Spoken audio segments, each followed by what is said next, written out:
All right, we're going to discuss today the use of this new pump from PowerMole. We're going to go through over some maintenance items first before you even turn the engine on. Actually, you should probably do this before you even take it out of the shop. First thing you want to do while we're on this side is we want to check our fluid level for our hydraulic. The hydraulic fluid goes in the bottom here. You can see it's got lines and bars. We're in the middle here. You might want to fill it up just so that way you don't run out. Because every time you fill up a hose or you get a new set of hoses, it's going to take all the fluid here and take away from your capacity. The more fluid you have in there, the better off it's going to run because it'll keep that oil cool versus it getting hot and cycling through your motor right away. So if that's the first thing you want to check. Next thing you want to check is the oil. Oil dipstick is back here on the motor. You'll take it out, check it. Obviously this is brand new, so it's going to have enough. And then insert it back in once it's cleaned. And then you pull it back out to check it. Just because it could, during transportation or moving around, it can jump up in there in your dipstick and give you a false reading. So always do it twice. Oil looks good. Next thing we're going to do is check the air filter. Air filter's in here. There is a wing nut here. You just unscrew, pops off. Air filter comes here. And again, pretty simple air filter. You can blow this out. Again, I would blow this out before you leave to go to a job site. This stuff should all be quick routine maintenance when these things get brought back to make sure this thing is optimal and ready to be used anytime. All right, we'll put that back on, screw that back in, and reclamp this. And we're done there. All right, the next thing we're gonna do right before we start it is, here is your valve for your fuel line. Here's your fuel tank. Obviously we've got a fuel gauge on top that we can tell how much fuel we have. Straight down means it's open. Sideways means it's closed. So we're gonna obviously turn it on, and we want that to be straight down.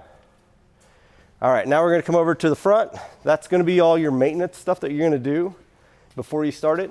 Now we're ready to start the motor. We have it hooked up to a drive head through a switchboard right now. Typically what you'll see is it going through a switchboard and then going to either this or a ram cylinder. All right, first thing you want to do, take this valve, put it to run. That's going to allow it to cycle through and not go back into the motor. So we're going to do that first. And we're going to pull the throttle is right here. To do the throttle, it's going to be in this position. You're going to pull it out, turn it sideways, and it locks it in. You can do that at any length with the thing or with the throttle. You'll see as we rev it up, you'll be able to see it as well. Choke here, you can set the choke when you start it. Typically you probably won't need it too much, but a little choke never hurts. And then obviously the key here. So right now we're on, shows how many hours it's been used. And then this gauge here will show the pressure PSI that this unit is outputting. Just a heads up with this unit, it is pushing out roughly between 20 and 24 gallons per minute, which is going to be about twice as much as your current blue helical pumps. So you just got to be aware of the power that this thing is going to produce and how quick it's going to happen. So if your torque bar is not locked into something really solid and it catches and is able to whip that thing free, you know, before you had a pretty decent reactionary time, this isn't going to give you that reactionary time. So you got to make sure you look out for the safety of that and make sure it's in something that's not going to move or become a hindrance to. And other than that, we're going to go ahead and start it up, and I'll show you how it functions forward, backwards, just like the other units with the system, and we'll be ready to go. All right, so you put the key on, choke out. As soon as it starts, you're going to turn the choke off. And like I said, you can have the throttle. You're going to go up, lock it in, go down, lock it in, or all the way out. Lock it in. So you really don't want to run your motor all the way full throttle most of the time. You want to keep it probably about 3/4 just so you don't burn up your motor. And it'll be plenty fast with where it's at. All right, so we're going to go here.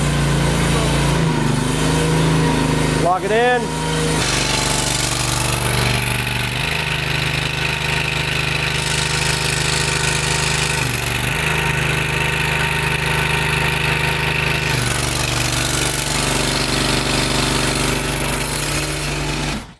When you're done, you're going to turn it off.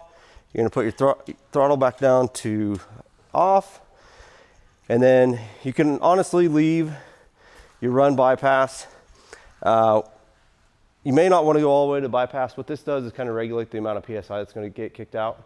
So you can watch your gauge here as you're doing it. I was at about 2,000, kicked up the speed a little bit. If you're running this thing full bore, then obviously you can turn it up a little more, increase the speed a little bit too. So that's about it with this unit. Pretty simple to use, pretty well just like the other ones. Connect your connections and you should be good to go. The biggest thing is the safety with the increased speed and revolutions per minute on your drive head.